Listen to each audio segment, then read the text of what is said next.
व्याख्यान में आयोजित किया गया इस कार्यक्रम में मैं आप सभी का स्वागत करता हूँ। सभी को नमो बुद्धाय, जय भीम।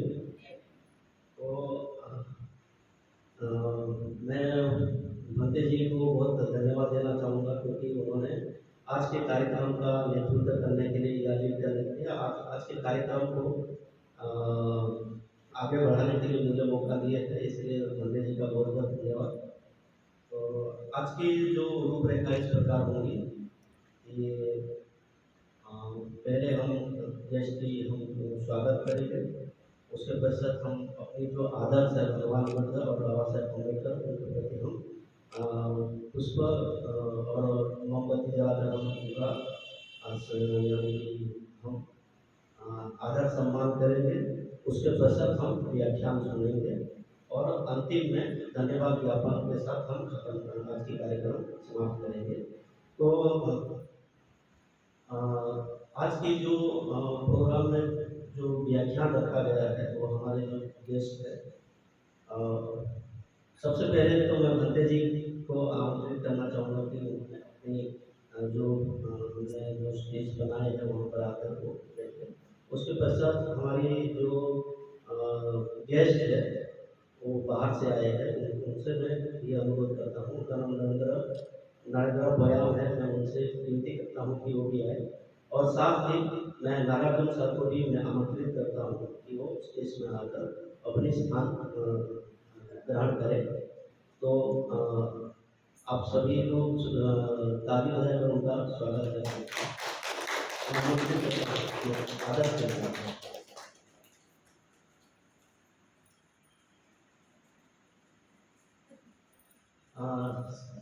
साथ ही हमारे बीच पूनम बयाम भी आए हैं, तो हम उनका भी विशेष स्वागत करते हैं। वो जो पूनम बयाम है वो नरेंद्र बयाम के वो धर्मपत्नी है, तो हम उनका भी स्वागत करते हैं।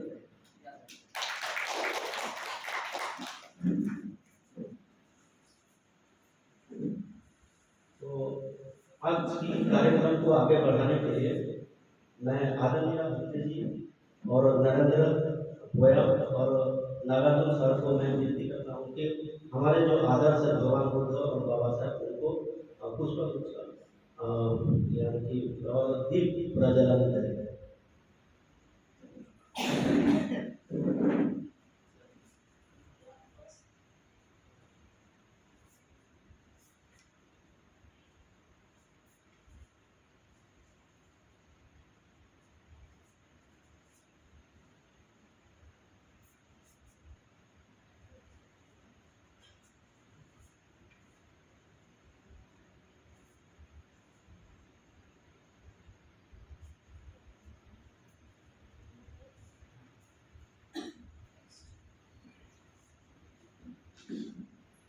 तो व्याख्यान शुरू करने से पहले हम पूजा करेंगे, क्योंकि ये हमारी परंपरा है और हम जब भी कोई भी प्रोग्राम हम शुरू करते हैं तो हम त्रिशरण पंचाशत या और त्रिरत्न वंदना से हम शुरू करते हैं।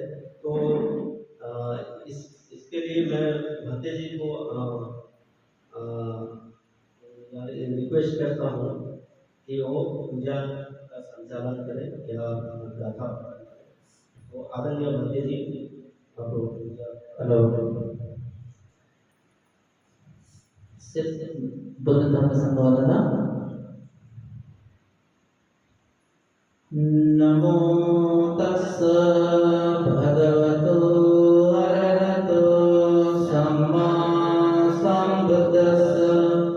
नमो तस्स भगवतो अरहतो सम्मा सम्बुद्धस्स। नमो तस्स भगवतो अरहतो सम्मा सम्बुद्धस्स। इतिपिसो भगवान् सम्मा सम्बुद्धो विद्याचरण सम्पन्नो सुगतो लोकविद्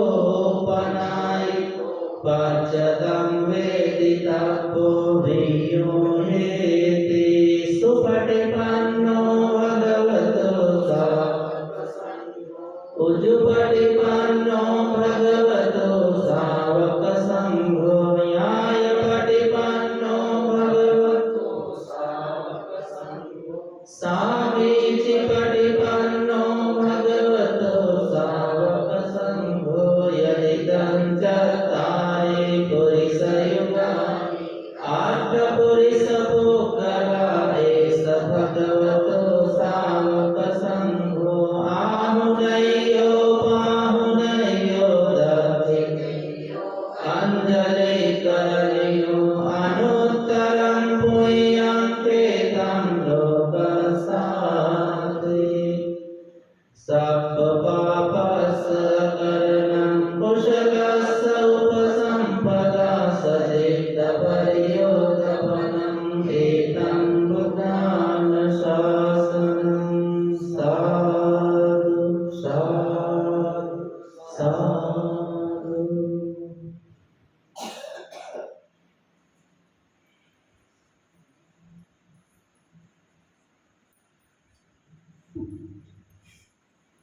बहुत बहुत धन्यवाद पंडित जी। तो इस कार्यक्रम को आगे बढ़ाने के लिए पहले हम स्वागत करेंगे, हमारे जो गेस्ट आए हैं बाहर से उनका हम स्वागत करेंगे। तो अम, सबसे पहले मैं गांधी जी का स्वागत करने के लिए मैं चाहरे जी को मैं आमंत्रित करता हूँ कि वो पुष्पगुच्छ देकर गांधी जी का स्वागत करें।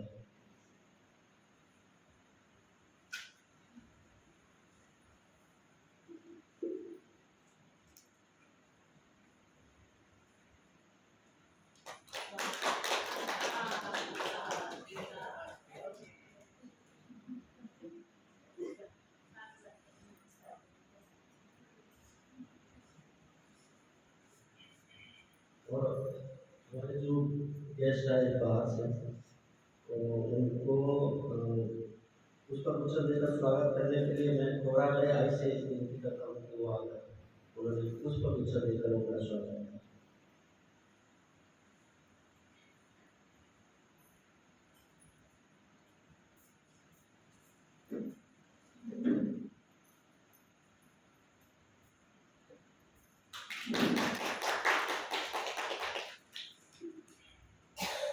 और हमारे पास पुनः व्यायाम है, उनको स्वागत करने के लिए मैं रेखा मैम से अनुरोध करता हूँ कि वो पुष्पगुच्छ देकर उनका स्वागत करें।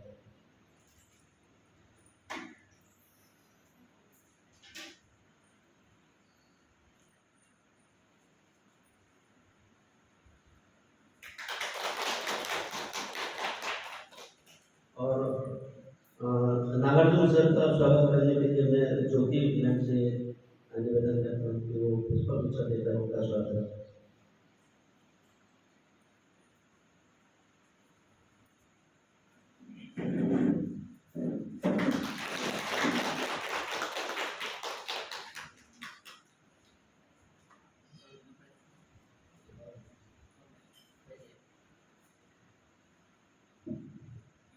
आज इस कार्यक्रम के सुंदर संचालन कर रहे हैं हमारे प्रिय मित्र भी कह सकते हैं फिरोज नंदा जी का स्वागत करने के लिए मैं चाह रहे को बोलता हूँ कि आप फिरोज नंदा जी का स्वागत करेंगे।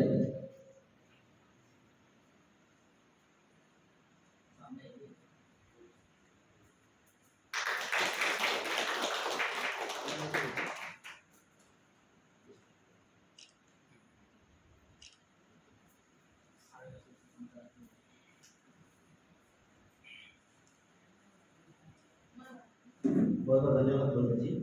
तो अभी हम एक्चुअली हमारे पास समय कम है, ऐसे भी बहुत सारे लोग बहुत काम है, तो हम इस कार्यक्रम को इस कड़ी को आगे बढ़ाने के लिए या हम सीधा हम व्याख्यान सुनते हैं और उसके बाद अगर किसी को कोई क्वेश्चन अगर प्रश्न मन में उत्पन्न होगा तो हम उसको पूछ भी सकते हैं और उनका जानकारी ले सकते हैं। तो अभी आगे के लिए मैं नारायण सॉरी मैं ये और एक इसमें ये ऐड करना चाहूँगा क्योंकि उनका थोड़ा परिचय मैं करा देता हूँ क्योंकि कोई भी गेस्ट आता है तो हम परिचय कराते हैं, हम जानते हैं कि वो कौन है, उसके बाद हम सुनेंगे। हम किसी को भी नहीं सुने जब तक हम उसको पहचान नहीं लेते, जानकारी कर लेते। तो ये नरेंद्र गोयम ये छत्तीसगढ़ से बस्तर जिला से आते हैं और ये महात्मा गांधी अंतर्राष्ट्रीय हिंदी विश्वविद्यालय में बौद्ध अध्ययन में पीएचडी कर रहे हैं। और इनकी जो पढ़ाई है वो नागलोक से संबंधित है। उन्होंने नागलोक में आए, उन्होंने बीए की पढ़ाई की। उसके पश्चात उन्होंने महात्मा गांधी अंतर्राष्ट्रीय हिंदी विश्वविद्यालय वर्धा में आए और उसके बाद उन्होंने एमए की और एमए करते समय उन्होंने जेआरएफ फेलोशिप का वो जो एग्ज़ाम रहता है वो क्लियर किया। और ये गर्व की बात ये है कि उनके समाज में ऐसे कोई ऐसा व्यक्ति नहीं है कि उस सब्जेक्ट में इतने मार्क लाकर उन्होंने वो चीज़ को हासिल किए हो। तो उन्होंने बहुत मेहनत से उन्होंने बहुत पढ़ाई की और उसके पश्चात उन्होंने जेआरएफ की परीक्षा पास की। और जिससे क्या होता है कि वो फेलोशिप होता है जेआरएफ, जो पढ़ते समय उनको पैसा मिलता है ना। जैसे कि उसकी जो राशि है कम से कम 30,000 मिलता है महीने में। तो वो पढ़ाई करने के बाद उसको फेलोशिप वो मिलती है। तो यहाँ पर अभी हम पीएचडी कर रहे थे, मैं भी उनके साथ में ही पढ़ाई करता हूँ। तो वो हमारे मित्र हैं, उनको मैं पिछले 10-12 सालों से मैं जानता हूँ। और उनके जो चाचा जी हैं वो भी बहुत यानी कि बौद्ध धर्म के प्रचार प्रसार में और वो पॉलिटिक्स में भी है। जैसे कि बहुजन समाज पार्टी के वो राष्ट्रीय अध्यक्ष है छत्तीसगढ़ के। तो उन्होंने धर्म प्रचार प्रसार भी वो करते हैं, तो उसी परिवार से वो आते हैं और हम उनको जानते हैं। उनके बहुत अच्छे गुण है, जो यानी कि वो पढ़ने लिखने में अच्छा है और लोगों को मदद भी करते हैं। उनका बहुत अच्छा गुण है, पढ़ने लिखने में मदद करते हैं लोगों को भी। तो ऐसा उनका गुण है। क्योंकि हमारे पास समय कम है और हमको कार्यक्रम भी जल्दी खत्म करना है, तो हम सीधा उनको आमंत्रित करते हैं। नरेंद्र से निवेदन है कि वो आए और अपने जो व्याख्यान है वो हम हमारे सामने प्रस्तुत करेंगे। Thank you.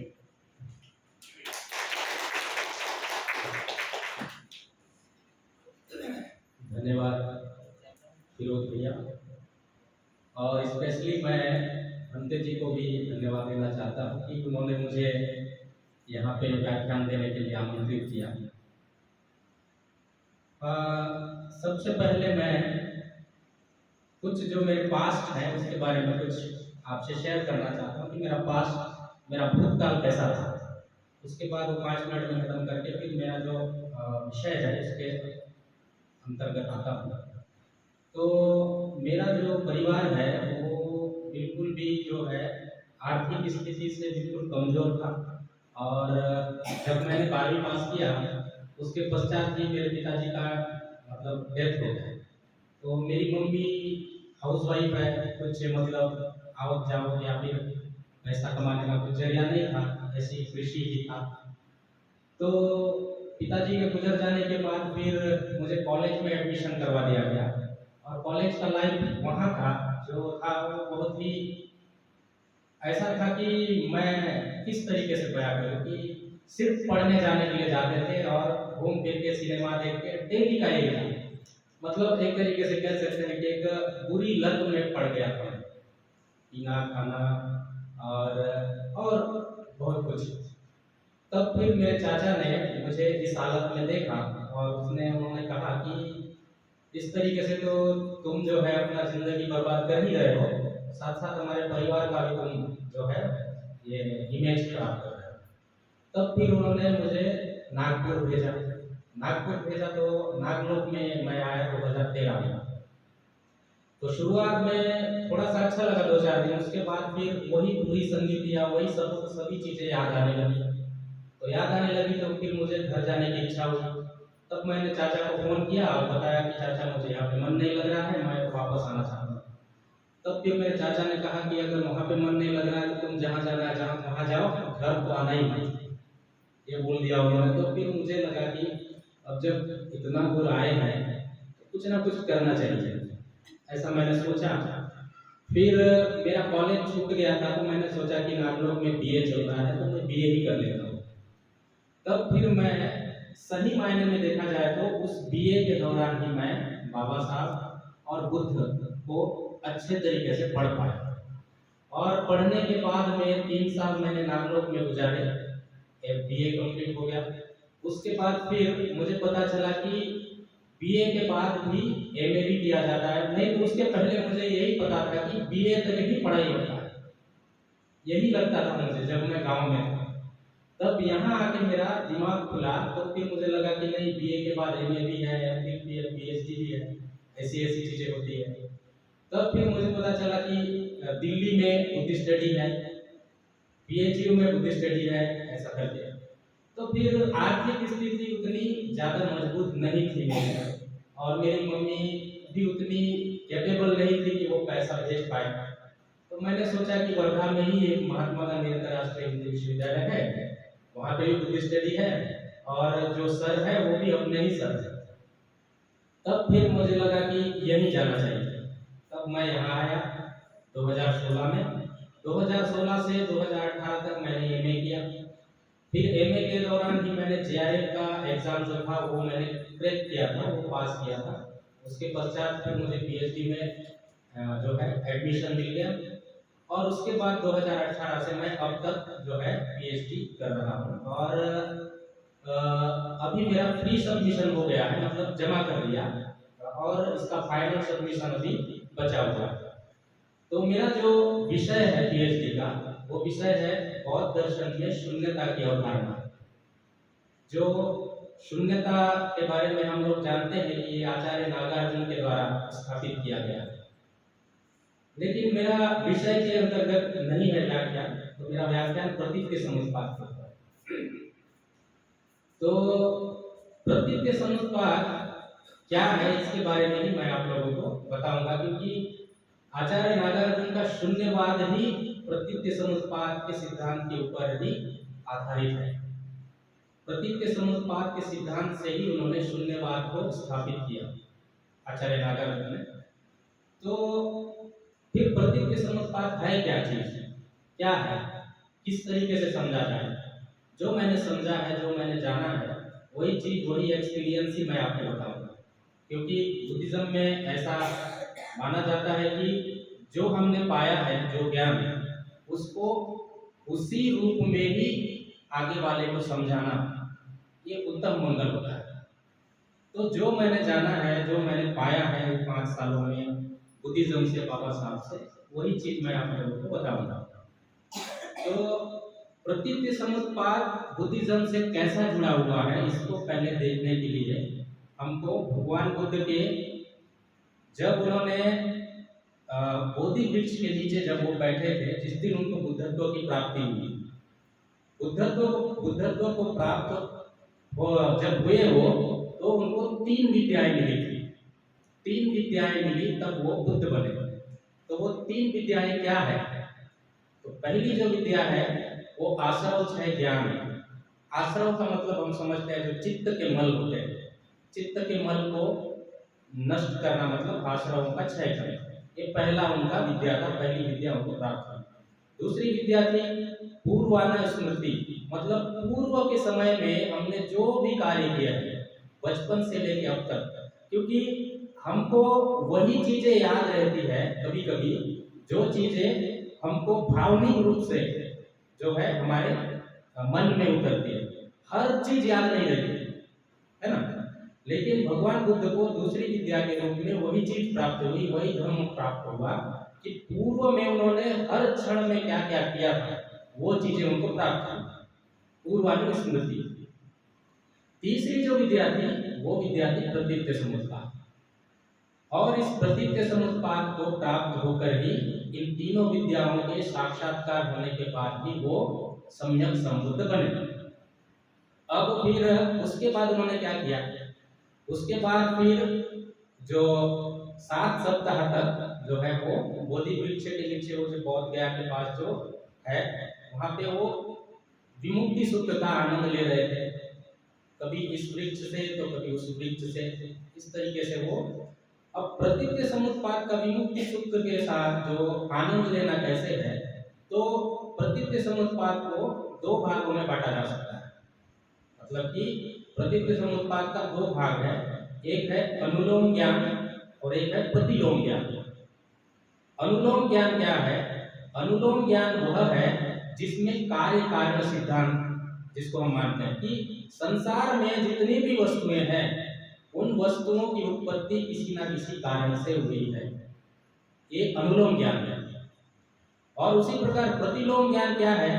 प्रतिलोम ज्ञान ये है कि अगर उस कारण को नष्ट कर दिया जाए तो कार्य भी नष्ट हो जाएगा। इन्हीं चीजों को वो चिंतन मनन करते रहते हैं। चिंतन मनन करते करते उनको इसी प्रतीत्य समुत्पाद सिद्धांत से ही उन्होंने वो तमाम रूढ़िवादी परंपराओं को नकार दिया जो उस समय चल रही थी। जैसे कि दीघ निकाय ग्रंथ है, दीघ निकाय जो है त्रिपिटक साहित्य में दीघ निकाय है, वहां पे ब्रह्मजाल सूत्र है। ब्रह्मजाल सूत्र में 62 प्रकार की मिथ्या दृष्टियों का वर्णन किया गया है। और वो 62 प्रकार की मिथ्या दृष्टि जो है वो आत्मा को समर्थन करने वाली थी। लेकिन भगवान बुद्ध का जो दर्शन है वो अनात्मवाद है, तो आत्मा को तो उन्होंने नकार दिया, वो भी प्रतीत्य समुत्पाद के सिद्धांत के आधार पर ही उन्होंने आत्मा के सिद्धांत का खंडन कर दिया।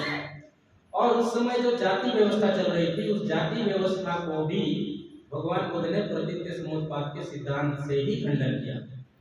क्योंकि जाति व्यवस्था में 4 वर्ण हैं, जैसे हम देखते हैं ब्राह्मण, क्षत्रिय, वैश्य, शूद्र। और उस समय जैसे बाबा साहब भी लिखते हैं कि जो 4 घर है लेकिन उस घर में जाने के लिए सीढ़ियां नहीं है, ऐसा बाबा साहब कहते हैं। तो हर घर में हर लोग हैं लेकिन वो उसी वर्ग के ही हैं, ऊपर जाने की सीढ़ी नहीं है। ऊपर जाने की सीढ़ी अगर नहीं होगी तो आदमी ऊपर जाएगा कैसे? तो ये जो वर्ण व्यवस्था थी वो हिंदूवादी वर्ण व्यवस्था थी। इसको नकारते हुए भगवान बुद्ध ने कार्य कारण सिद्धांत लागू किया और जो वर्ण व्यवस्था है, जाति व्यवस्था है, उसको खंडन किया। कैसे किया? जब वो बोधि वृक्ष के नीचे बैठे थे तब ज्ञान प्राप्ति के बाद उनको तालाब था, तालाब में जो निरंजना नदी थी उसमें जो है कमल के पुष्प उगे थे। ये इसका वर्णन आपको विनय पिटक के महावक्र में मिलेगा। ठीक है, विनय पिटक के महावक्र में वो ऐसा वर्णन है कि पुष्प जो है, कमल के पुष्प, वो ऐसे विचार कर रहे हैं कि कुछ पुष्प ऐसे हैं जो अभी कीचड़ में है, कीचड़ के बाहर नहीं आए हैं। कुछ पुष्प ऐसे हैं जो कीचड़ के थोड़े से बाहर आ गए हैं। और कुछ जो पुष्प ऐसे हैं जो कीचड़ और पानी दोनों में है, इस तरीके से। और कुछ पुष्प ऐसे हैं जो पूरी तरह से कीचड़ से बाहर आ गए, उनका अभी कीचड़ से कोई संबंध नहीं है। तो ये जो है वर्ण व्यवस्था, जाति व्यवस्था को खत्म करने का एक भगवान बुद्ध का जो विचारधारा है, देखिए कितना डीपली है कि कुछ पुष्प ऐसे हैं जो नहीं आए हैं ऊपर लेकिन आ जाएंगे भविष्य में। लेकिन वर्ण व्यवस्था ऐसी है जिसमें सीढ़ी ही नहीं है, कोई व्यक्ति एक जगह से दूसरे जगह जा ही नहीं सकता है। अब बुद्ध का देखिए उस समय का जो चिंतन है कितना शानदार चिंतन है। तो इस तरीके से उन्होंने जो है वर्ण व्यवस्था, जाति व्यवस्था को खत्म किया। तो प्रतीत्य समुत्पाद सिद्धांत जो है वो व्यावहारिक रूप में वो तमाम रूढ़िवादी परंपराओं को खत्म करता है जिसपे लोग चिपके हुए रहते हैं। उनको ही परंपरागत मानते हैं कि नहीं यही चीज सही है, इसको ही करना चाहिए, नहीं यही चीज सही है, इसको ही करना चाहिए। क्योंकि जैसे कालाम सूत्र में आप पढ़े होंगे, कालाम सूत्र जो है अंगुत्तर निकाय में मिलता है, कालाम सूत्र, उसमें भगवान बुद्ध ने कालाम को क्या शिक्षा दी? ये उपदेश दिया था कि किसी भी चीज को इसलिए नहीं मानना चाहिए कि वो धर्म ग्रंथ में लिखा हुआ है, किसी भी चीज को इसलिए नहीं मानना चाहिए कि बताने वाला का जो चरित्र है वो बहुत अच्छा है, किसी भी चीज को इसलिए भी नहीं मानना चाहिए कि ये परंपरागत रूढ़िवादी चीजों से चला आ रहा है। लेकिन उस समय की जो जनता थी वो उसी जो परंपरावादी दृष्टिकोण से ही चलते आ रहे थे। तो देखिए कि मेरा कहने का तात्पर्य ये है कि प्रतीत्य समुत्पाद सिद्धांत से हर वो चीजों को तोड़ा जा सकता है जिसपे जो हमारे चित्त में, हमारे मन में, हमारे विज्ञान में घर बना के बैठा होता है। क्योंकि प्रतीत्य समुत्पाद सिद्धांत केवल यही नहीं बताता है कि इसके होने से ये होता है, उसको खंडन करने का भी उपाय बताता है। है ना। तो इसके बाद जो है भगवान बुद्ध जब 49 दिन पूरे किए तो उनके 49 दिन के भीतर ही उनका सामना एक ब्राह्मण के साथ होता है। ब्राह्मण के साथ वार्तालाप होता है, डिबेट होता है। तो ब्राह्मण कहता है कि मैं ब्राह्मण हूँ इसलिए श्रेष्ठ हूँ। तो बुद्ध कहते हैं कि नहीं नहीं, ऐसा है ही नहीं, क्योंकि कार्य कारण सिद्धांत के अनुसार देखा जाए तो कोई भी श्रेष्ठ नहीं है, कोई भी ये नहीं है, क्योंकि कार्य कारण सिद्धांत वही बताता है कि हर चीज का कुछ ना कुछ कारण है। तो ब्राह्मण श्रेष्ठ कैसे हो गया, ये भगवान बुद्ध कहते हैं। एक बार की एक बात याद आ रही है इसके लिए कि कभी कभी जो है हमारे विश्वविद्यालय में बहुत सारे छात्र हैं, कुछ ब्राह्मण भी हैं, कुछ अलग अलग समुदाय से आते हैं। तो वहाँ पे कभी कभी कुछ छात्रों से जो है डिबेट हो जाता है इसी बात पर। तो वो लोग कहते हैं कि नहीं, गीता में लिखा है कि आदमी जन्म से नहीं कर्म से बड़ा होता है, ऐसा। तो एक दिन ऐसी बात होते होते पूछ लिया गया कि अगर आदमी कर्म से बड़ा होता है, जन्म से नहीं होता, तो अगर किसी ब्राह्मण के घर में कोई बच्चा पैदा हो तो उसके जन्म प्रमाण पत्र में आप कौन सी जाति लिखेंगे? अगर किसी क्षत्रिय के परिवार में अगर कोई बच्चा पैदा हो तो उसके जन्म प्रमाण पत्र में आप कौन सी जाति लिखोगे? वैश्य शूद्र के परिवार में हो तो क्या जाति लिखोगे? लिखा तो वही जाता है ना जिस जाति का बच्चा है। तो फिर उसने कौन सा कर्म कर लिया कि उसके जन्म प्रमाण पत्र में ब्राह्मण लिख दिया गया? अब कर्म के अनुसार ही अगर बड़ा छोटा है तो उस बच्चे ने तो अभी तो कुछ काम ही नहीं किया ना, कर्म ही नहीं किया, तो आपने कैसे ये टैग लगा दिया कि वो बचपन से ही ब्राह्मण है ना। तो इस तरीके से जो डिबेट्स है वो होती रहती है। अब मैं फिर से अपने विषय की ओर आता हूँ। तो इसी तरीके से जो है वो ब्राह्मण के साथ वार्तालाप हुआ तो ब्राह्मण के सिद्धांत को भगवान बुद्ध ने खंडन कर दिया। ऐसे बहुत सारे ब्राह्मण हैं जो अपने आप को श्रेष्ठ समझते थे, पूरा त्रिपिटक भरा पड़ा, और वो लोग भगवान बुद्ध के उपदेश के संपर्क में आते ही उनके चरणों में आ जाते थे अंत तक। क्योंकि ऐसा कोई शाश्वत जो चीज है, ऐसा कोई है ही नहीं जिसको हम परंपरागत माने, है ना। तो उसके पश्चात जो है भगवान बुद्ध जो है गए सारनाथ गए। सारनाथ में जो पंचवर्गीय भिक्षु थे उन लोगों को जो है उन्होंने सबसे पहले शिक्षा दी, उपदेश दिया। अब प्रतीत्य समुत्पाद क्यों बता रहा हूं मैं, क्योंकि प्रतीत्य समुत्पाद को जानने के पहले क्या जानना चाहिए तभी समझ में आएगा प्रतीत्य समुत्पाद। नहीं तो क्या होता है, दीघ निकाय का एक सूत्र है महानिदान सूत्र। महानिदान सूत्र में आनंद, स्थविर आनंद जो थे भगवान बुद्ध के साथ हमेशा रहते थे, उनके चचेरे भाई थे। तो वो एक बार क्या है बुद्ध को कह देते हैं कि भगवान तथागत मैंने प्रतीत्य समुत्पाद को जान लिया, मैंने समझ लिया, कितना आसान है। तब बुद्ध जो है उनको कहते हैं कि प्रतीत्य समुत्पाद इतना आसान नहीं है जितना आप समझ रहे हैं। प्रतीत्य समुत्पाद को समझना बहुत कठिन है। तो ऐसे ही मान के चलो कि समझना कठिन है, नहीं समझ पाएंगे। थ्योरेटिकल जो है हम जैसे ऐसी समझ सकते हैं, लेकिन उसको परमार्थ रूप में समझना कठिन है ना। तो फिर क्या समझना चाहिए प्रतीत्य समुत्पाद को समझने के पहले? तो उन पंचवर्गीय भिक्षुओं को जब भगवान बुद्ध जाके उपदेश दिए तो सबसे पहले उन्होंने मध्यम मार्ग बताया। मध्यम मार्ग जो पंचवर्गीय भिक्षुओं को बताया वो व्यावहारिक रूप में बताया था, पारमार्थिक रूप नहीं है, ठीक है। अभी देखिए मध्यम मार्ग क्या बताया उन्होंने कि अपने आप को कष्ट नहीं देना चाहिए, ये पहला हो गया छोर, मतलब पहला किनारा। और दूसरा किनारा है कि काम भोग में हमेशा लीन नहीं रहना चाहिए। एक किनारा है अपने आप को दुख नहीं देना, दूसरा किनारा है काम भोग में लीन नहीं रहना। अब यही चीज क्यों बताया उनको? ये मध्यम मार्ग ही पंचवर्गीय भिक्षुओं को क्यों बताया? क्योंकि जितने भी भगवान बुद्ध ने 45 वर्ष तक चारिका करते हुए बहुत सारे लोगों को धर्म का उपदेश दिया है, आपको पता है।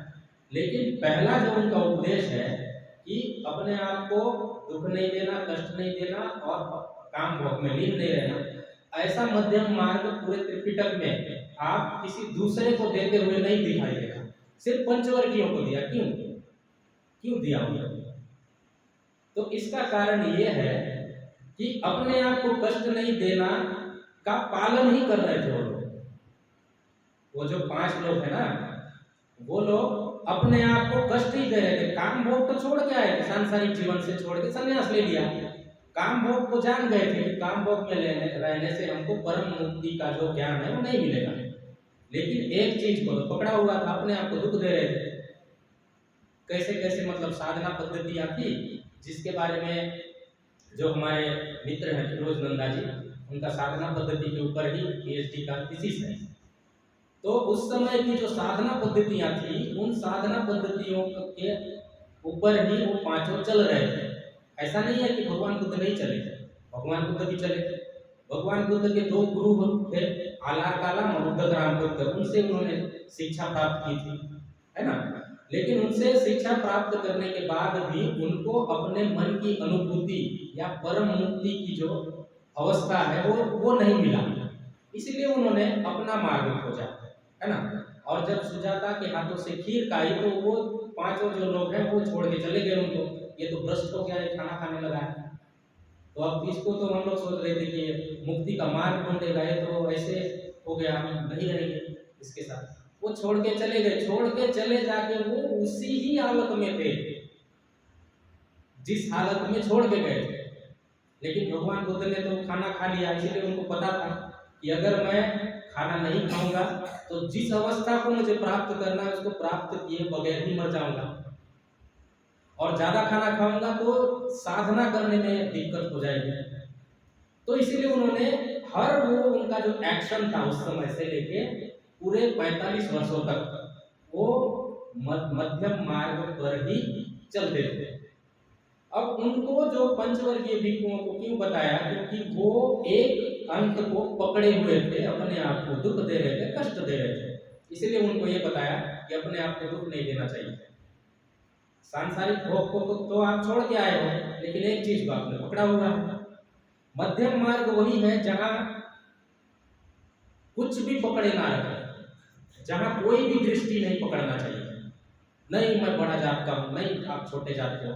अगर ऐसा आप सोच के अगर आप रहेंगे तो भी आप मध्यम मार्ग में नहीं है। अगर मैं ज्यादा पढ़ा लिखा हूं, तू पढ़ा लिखा नहीं है, ऐसा सोच भी मध्यम मार्ग नहीं है। तो मध्यम मार्ग मतलब उसको हम वर्णन ही नहीं कर सकते कि मैं अपने वाणी से बता ही नहीं पाऊंगा कि मध्यम मार्ग क्या है। वही तो परम मुक्ति है ना, जिसका मैं सुख लूंगा, है ना। ये तो मैं व्यावहारिक बोल रहा हूँ, लेकिन भगवान बुद्ध का जो मध्यम मार्ग है वो तो परम सत्य है। तो फिर उसके बाद जो है ये जो 5 है उनके शरण में आ गए। पहले तो जब बुद्ध उनके समीप आ रहे थे तो वो सोच रहे थे ये तो भ्रष्ट आदमी है, फिर आ गया हमारे पास, इसको हम स्वागत नहीं करेंगे, कुछ भी नहीं करेंगे, ऐसा सोच रहे थे। लेकिन बुद्ध जैसे जैसे जैसे जैसे उनके नजदीक आए तो बुद्ध व्यक्ति जो होता है, बुद्ध व्यक्ति का जो प्रकाश होता है उससे कोई बच नहीं पाता।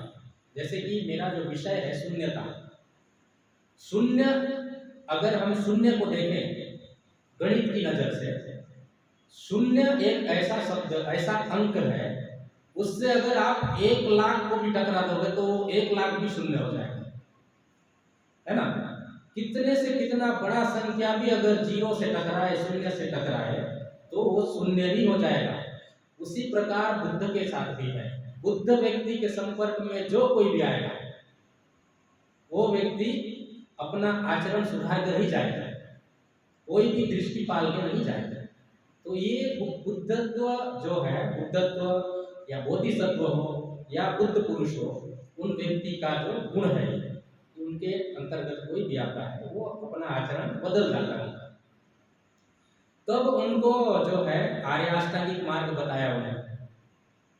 सबसे पहले जो है प्रतीत्य समुत्पाद को जानने के लिए सबसे पहले आपको आर्य अष्टांगिक मार्ग जानना जरूरी है। आर्य अष्टांगिक मार्ग जो है वो भगवान बुद्ध की 3 शिक्षाओं पर आधारित है। 3 शिक्षाओं में पहली शिक्षा शील है, दूसरी शिक्षा समाधि है, तीसरी शिक्षा प्रज्ञा है।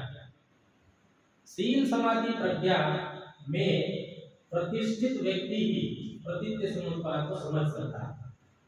अब कैसे समझ सकता है? शील का काम क्या होता है? शील का काम इतना ही नहीं है कि वो हमें चरित्रवान बनाता है। शील का काम होता है कि आपके चित्त में कुशल विचार उत्पन्न करना, हमेशा कुशल विचार। धम्मपालन गाथा में हम जब बोलते हैं कि सब पाप स अकरण, सभी पापों का ना करना शील है।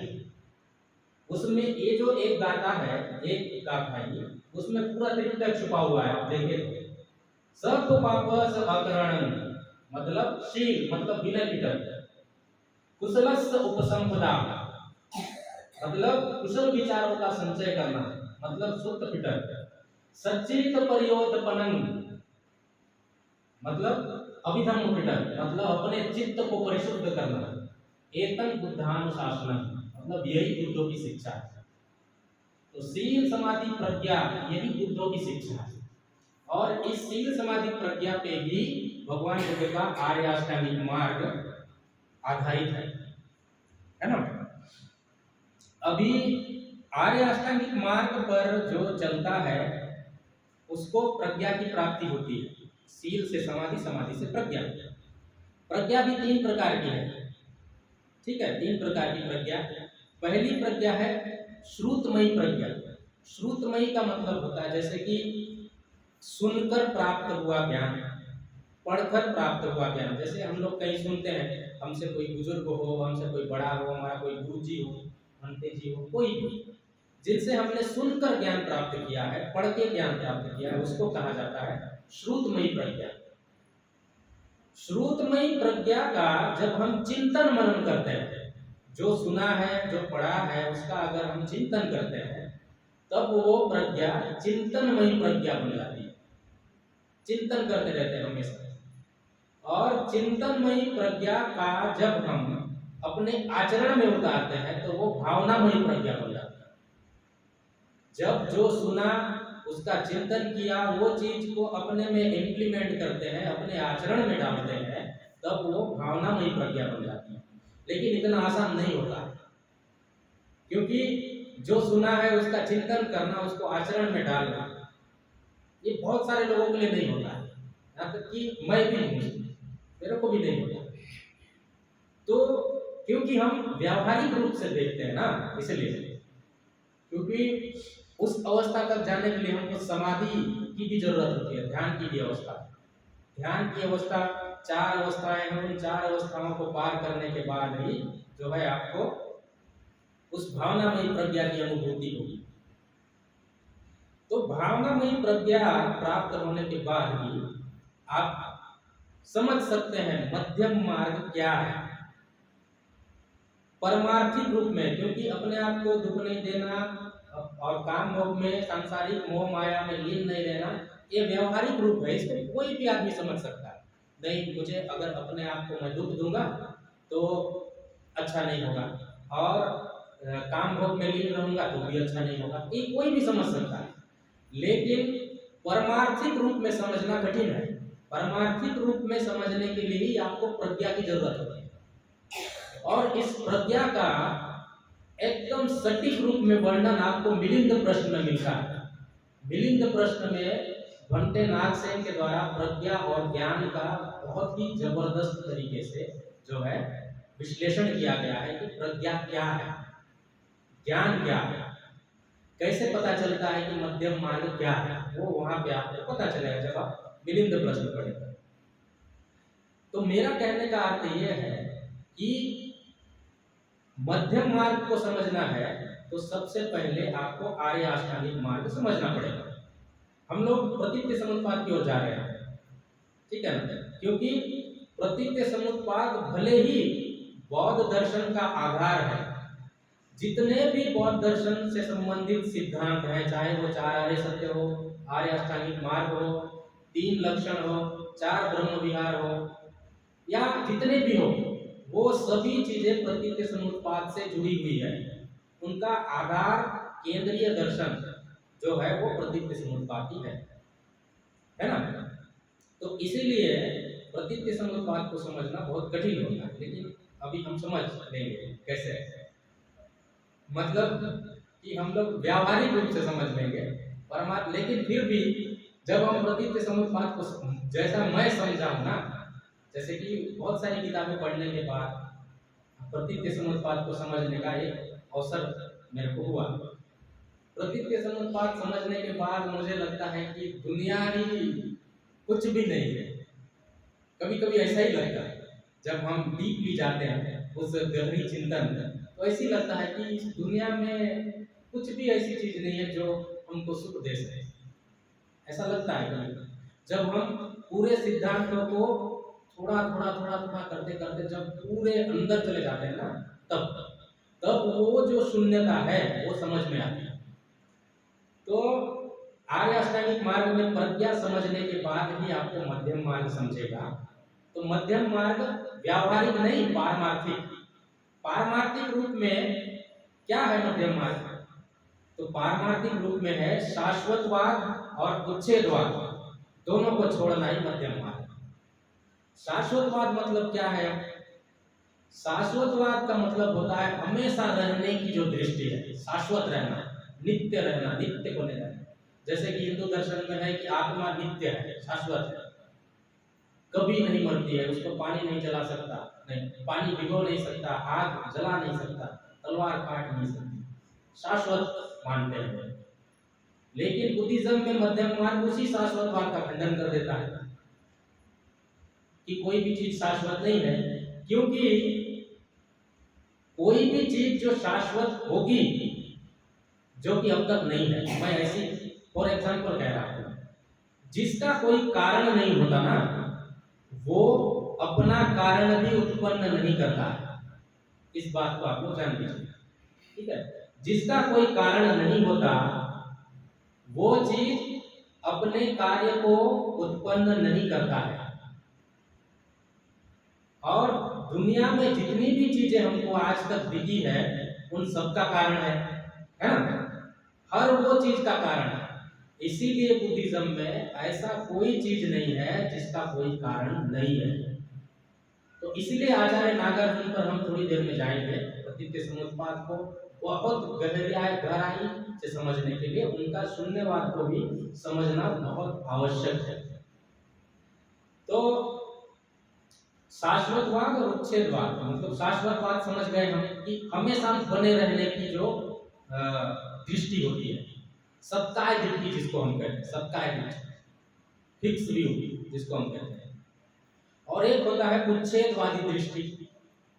उच्छेदवादी दृष्टि का मतलब कि नित्य अनित्य कुछ नहीं होता है, आत्मा अनात्मा कुछ नहीं होता है। मतलब मरने के बाद जो है, अगर आप सामान्य फल सूत्र पढ़े होंगे तो वहां पे 6 आचार्यों का जिक्र हुआ। उन 6 आचार्यों में से एक अजीत केशकंबल करके एक आचार्य हुए, तीर्थंकर हुए। वो क्या कहते हैं कि आपका जो शरीर है वो 4 महाभूतों से बना है। वो चारवाक दर्शन को मानने वाले थे, लोकायत दर्शन जिसको कहते हैं। बुद्धिज्म भी मानता है कि 4 महाभूत से बना है, लेकिन डिफरेंट कहाँ होता है कि अजीत केशकंबल कहते हैं कि कर्म पुनर्जन्म नहीं होता है। आपका जो शरीर है ये 4 महाभूतों से मिलकर बना है। इसलिए अगर आप पर कोई तलवार भी मार दे तो ऐसा समझना चाहिए कि वो तलवार 4 महाभूतों से अंदर से गुजर गई और कुछ नहीं हुआ। ये ऐसी जो है अजीत केशकंबल नाम के जो तीर्थंकर थे उनकी दृष्टि थी। इसी दृष्टि को तथागत ने छोड़ने के लिए कहा, क्योंकि ये दोनों दृष्टि को ही पकड़े हुए हैं लोग आज भी दूसरी कोई दृष्टि नहीं है। शाश्वतवाद और उच्छेदवाद की दृष्टि ही चल रही है पूरे संसार में, और वो व्यवहारिक रूप में भी चल रही है, पारमार्थिक रूप में भी चल रही है। तो हमको इसलिए इसी में नहीं फंसना चाहिए, मध्यम मार्ग में रहना चाहिए। जब आपको शाश्वतवाद और उच्छेदवाद समझ में आता है तब फिर आपको जो है प्रतीत्य समुत्पाद समझ में आएगा। कैसे? शाश्वतवाद को कैसे खंडन करता है कि आप मध्यम मार्ग में, मध्यम बिंदु में कैसे आएंगे, यही सिखाता है प्रतीत्य समुत्पाद। शाश्वतवाद को कैसे तोड़ना है, कैसे खंडन करना है, यही मध्यम मार्ग सिखाता है। 12 कड़ियां होती है, आप जानते हैं प्रतीत्य समुत्पाद में। अविद्या से लेकर जरा मरण तक की 12 जो अंग है ना, 12 अंगों के बारे में बताया गया है। शाश्वतवाद मतलब खंडन कैसे करता है प्रतीत्य समुत्पाद कि अविद्या अगर शाश्वत होती तो संस्कार उत्पन्न ही नहीं होता, है ना। जैसे वहां पे 12 जो कड़ी है उसमें पहला जो है अविद्या है, दूसरा जो है संस्कार है। अगर अविद्या नित्य होती, शाश्वत होती तो संस्कार उत्पन्न ही नहीं होता, संस्कार नित्य होती तो विज्ञान उत्पन्न नहीं होता। लेकिन ये उत्पन्न होता है, अविद्या से संस्कार उत्पन्न होता है। इसका मतलब ये है कि कोई भी चीज शाश्वत नहीं है। इस अनुलोम ज्ञान से ही शाश्वतवाद का खंडन होता है। दूसरा है उच्छेदवादी। उच्छेदवाद का जो है, उच्छेदवाद पुनर्जन्म को भी नहीं मानता है, कर्म को भी नहीं मानता। आप कुशल कर्म करो, अकुशल कर्म करो, कुछ नहीं होता है, ऐसा कहता है उच्छेदवाद। लेकिन बुद्धिज्म में जो है 10 कुशल कर्म 10 अकुशल कर्म का विधान तो है ना। अगर आप कुशल कर्म करते हैं तो उसका परिणाम भी कुशल होता है, अगर आप अकुशल कर्म करेंगे तो उसका फल भी अकुशल होगा। तो बुद्धिज्म मानता है इसको, लेकिन वो उच्छेदवाद नहीं मानता। और उनके जो उच्छेदवाद को तोड़ने के लिए, उच्छेदवाद का मतलब कि ऐसा कोई भी स्टेज नहीं है जहां कोई भी चीज जो है रहे ऐसी अवस्था। इसको कैसे तोड़ता है? यदि अविद्या को नष्ट कर दिया जाए तो संस्कार नष्ट होगा, संस्कार को नष्ट कर दिया जाए तो विज्ञान नष्ट होगा, विज्ञान को नष्ट कर दिया जाए तो नाम रूप नष्ट होगा। तो इस तरीके से जो है सब नष्ट हो जाता है, ठीक है। और वो गोलाई के अंदर ही रहता है। उसके बाद ही जो है आपको आश्रव क्षय ज्ञान जो है मिलता है। जो 3 विद्याएं थी उनमें से पहला विद्या आपको मिलता है, वो जब पूरा खंडन हो जाता है। तो अनुलोम ज्ञान से शाश्वतवाद को खंडन किया जाता है और प्रतिलोम ज्ञान से उच्छेदवाद को खंडन करता है, और कोई भी व्यक्ति मध्यम मार्ग में स्थापित हो जाता है। उसके बाद अब जो है मध्यम निकाय एक ग्रंथ है त्रिपिटक में, उसमें भगवान बुद्ध कहते हैं कि जो भी प्रतीत्य समुत्पाद को देखता है वो धम्म को देखता है, जो धम्म को देखता है वो प्रतीत्य समुत्पाद को देखता है, यही वर्ड है वहां। तो प्रतीत्य समुत्पाद को देखने वाला व्यक्ति ही धम्म को वास्तविक रूप में देख सकता है कि धम्म क्या है। जैसे कि अभी हम लोगों ने स्टेज बनाया ना कि आर्य अष्टांगिक मार्ग के बाद मध्यम मार्ग, मध्यम मार्ग के बाद प्रतीत्य समुत्पाद। अब प्रतीत्य समुत्पाद समझेगा तो आपको धम्म समझेगा, धम्म क्या है, ठीक है। तो ऐसा ही वर्णन संयुक्त निकाय में भी मिलता है। संयुक्त निकाय में भगवान बुद्ध क्या कहते हैं कि जो व्यक्ति धम्म को देखता है वह मुझे देखता है। बुद्ध कहते हैं जो व्यक्ति धम्म को देखता है वो मुझे देखता है, और जो मुझे देखता है वो धम्म को देखता है। तो अब देखिए प्रतीत्य समुत्पाद, धम्म और बुद्ध तीनों एक ही है, अलग नहीं है। जो व्यक्ति प्रतीत्य समुत्पाद जान गया है वो बुद्धत्व को प्राप्त हो जाता है, ठीक है। इसलिए प्रतीत्य समुत्पाद को ही जो है बौद्ध दर्शन का आधार केंद्र बिंदु माना जाता है। प्रतीत्य समुत्पाद को जानने से ही बुद्ध को जाना जा सकता है। बुद्ध क्या है? बुद्ध जैसे बुद्ध ना तो लक्षण है, जैसे कि हम जो लक्षण कहते हैं ना कि ये लक्षण है वो लक्षण है। बुद्ध एक अवस्था है, उसको कोई भी व्यक्ति प्राप्त कर सकता है अगर वो सही से जो स्टेप बाय स्टेप जो चीजें करनी है वो चीजें अगर करेगा तो वो उस अवस्था को प्राप्त कर सकता है जो भगवान बुद्ध ने जिस अवस्था को प्राप्त किया।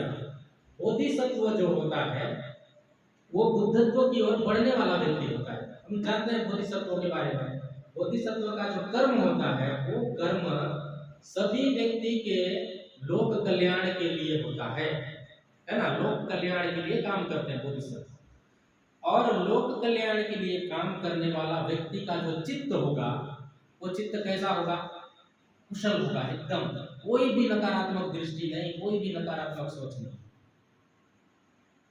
नकारात्मक सोच नहीं रखने के लिए ही हमको शील का पालन करना जरूरी होता है ना। तो इसके बाद जो है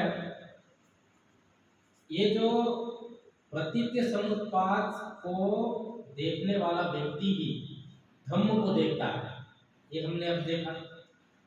तो उसी धम्म को ही बाबा साहब ने भगवान बुद्ध और उनके धम्म में लिख दिया है ना। भगवान बुद्ध और उनके धम्म को पढ़ने वाला व्यक्ति बुद्धिज्म को सटीक रूप में आसानी से समझ सकता है ना। भगवान बुद्ध और उनका धर्म तो होगा ही आप लोगों के पास, तो उसको पढ़ने वाला व्यक्ति भगवान बुद्ध की शिक्षाओं को आसानी से जान सकता है। भगवान बुद्ध और उनका धर्म पढ़ने के बाद जो है आप भावनिक रूप से बौद्ध हो सकते हैं, बुद्धिज्म का पालन करने वाले हो सकते हैं। लेकिन बाबा साहब ने और एक किताब भी लिखी है, एनिहिलेशन ऑफ कास्ट, जाति भेद का निर्मूलन, है ना। जहां जात पात तोड़ने के लिए उन्होंने जाति भेद का निर्मूलन नाम का किताब लिखा है। तो अब देखिए क्या कैसे है। भगवान बुद्ध ने कहा है कि जो प्रतीत्य समुत्पाद को देखता है वो धम्म को देखता है, जो धम्म को देखता है वो बुद्ध को देखता है। इसी चीज को बाबा साहब ने एनिहिलेशन ऑफ कास्ट में लिख दिया। इसीलिए जो व्यक्ति एनिहिलेशन ऑफ कास्ट को सही तरीके से जानता है वही व्यक्ति ही बाबा साहब के प्रबुद्ध भारत को आसानी से समझ सकता है। प्रबुद्ध भारत का जो उनका सपना था ना कि कोई भेदभाव ना होना, उसके लिए सबसे पहले आपको जाति भेद निर्मूलन जो किताब है वो हमेशा पढ़ते रहना चाहिए। जाति भेद को नष्ट करने के लिए ही उन्होंने एक किताब लिखा। इसीलिए जो उसको जानता है वो बाबा साहब का जो इतना उनका जो कर्म है वो उसको समझ सकता है, उनकी जो मेंटेलिटी है, उनकी जो मानसिकता है उसको समझ सकता है। उस किताब को उसी तरीके से पढ़ने के लिए बाबा साहब के जैसा ही हमको ये चाहिए ना। तो उनका जो व्यक्तित्व है वो तो हम जानते ही हैं। तो फिर मैं अपने टॉपिक की ओर आता हूँ। तो आप लोगों ने जान लिया कि प्रतीत्य समुत्पाद क्या है ना। प्रतीत्य समुत्पाद की जो 12 कड़ियां हैं उसको मैं नहीं बताऊंगा, उसको बताने के लिए तो बहुत समय लगेगा। लेकिन अब हमको शून्यता समझनी पड़ेगी जो प्रतीत्य समुत्पाद के सिद्धांत पर ही आधारित है। आचार्य नागार्जुन का दर्शन है वो, क्योंकि बिना शून्यता समझे हुए बुद्धत्व की जो अवस्था है उसको भी हमको नहीं समझ सकते। तो शून्यता के ऊपर ही मेरा रिसर्च है, ऐसे भी मुझे बहुत अच्छा लगता है। शून्यता बताते ही कहा जा सकता है कि शून्यता क्या है। जैसे लोग कहते हैं, बहुत सारे राइटर जो हुए, हिंदू दर्शन के राइटर भी हुए, बुद्धिज्म के भी राइटर हुए। कुछ लोगों का कहना है कि शून्यता एकदम खालीपन है, खालीपन, रिक्त स्थान जिसको हम कहते हैं ना, वैसा है। लेकिन वैसा है नहीं, खालीपन नहीं है, शून्यता है। अरे जैसे हम किसी रूम को शिफ्ट करते हैं तो रूम खाली हो गया, वैसा खाली नहीं है शून्यता, वैसा कभी नहीं समझना चाहिए। अगर कोई व्यक्ति ऐसा समझता है तो वो उल्टी तरीके से सांप पकड़ता है, और उल्टा तरीके से सांप पकड़ना कितना घातक हो सकता है ना। उल्टा तरीके से सांप पकड़ेंगे तो सांप काटेगा ना, जहरीला सांप काट देगा, मर जाएंगे।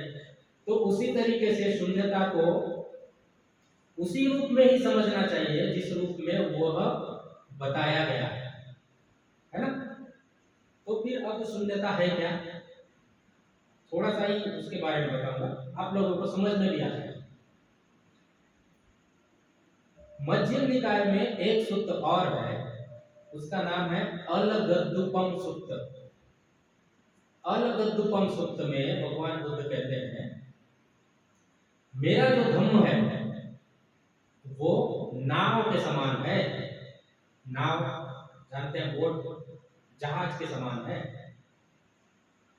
अगर इस किनारे में सांसारिक मोह माया है और इस नदी के इस पार वो परम सत्य है, परम मुक्ति है।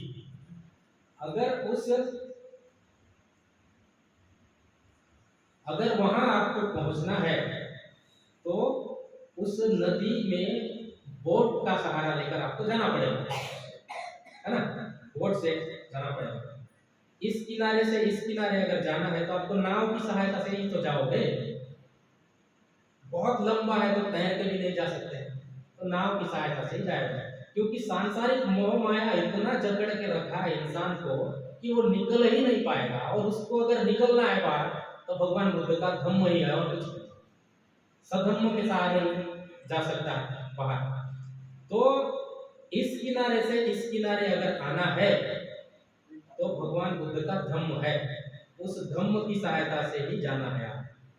लेकिन अंत में अब शून्यता समझने की बात आगे बुद्ध ये कहते हैं, आपने अकुशल तो छोड़ दिया,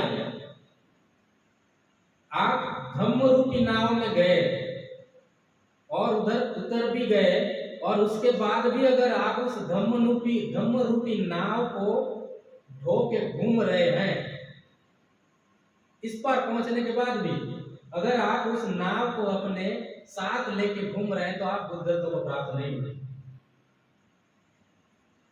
तो आपको अकुशल भी छोड़ना है और जिस चीज से आपने प्राप्त किया उस चीज को भी छोड़ना है, क्योंकि आप बुद्ध बन गए। बुद्ध बनने के बाद क्या धम्म, क्या अधर्म? बुद्ध बनने के बाद में आप तो पूरी तरह से बुद्ध बन गए, पूरी तरह से सम्यक संबुद्ध बन गए। तो अभी आपको उन चीजों की क्या जरूरत है जो कार्य कारण व्यवस्था में आती है? वही अल्टीमेट चीज ही शून्यता है। तो मैं, समय भी हो गया है और मैंने जो कहा है वो आप लोगों को तक पहुंचा होगा, और पता नहीं मैंने कैसा कहा, क्या है क्या नहीं, लेकिन जो भी कहा वो मेरे अनुभव का एक हिस्सा है और मेरे थीसिस का जो मैंने 5 साल थीसिस में काम किया है, जो मैंने लिखा है, वही चीजें मैंने आपको शेयर किया है। तो इसलिए आप लोगों ने बहुत ही ध्यानपूर्वक सुना, इसलिए मैं आप लोगों को धन्यवाद, और बंदे जी आपने बोलने का मौका दिया इसलिए आपको भी धन्यवाद। अच्छा, हाँ, भंते जी ने कहा था कि एक गाना भी गाना चाहिए आपको। वैसे तो मैं गायक भी हूँ, लेकिन जो है जब मैं पीएचडी में आ गया तब गाना भूल गया। उसके पहले नागलोक में जब मैं था 3 साल, तो मुझे सिंगर से ही संबोधित किया जाता था, अरे उसका गाना सुनना। लेकिन जैसे जैसे पढ़ाई का बोझ होता गया गाना छूटता गया। लेकिन खुद भी लिखता हूँ, कभी कभी खुद से लिखा हुआ एक गाना है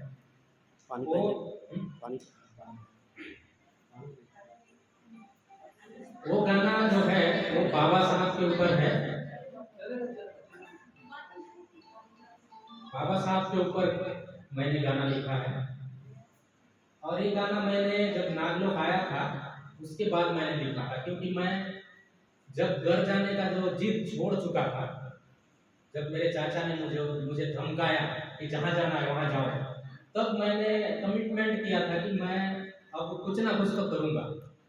तब मैंने उस समय गाने को ही जो है अपना ये बना लिया था कि मैं बुद्धिज्म से संबंधित गाने ही लिखूंगा।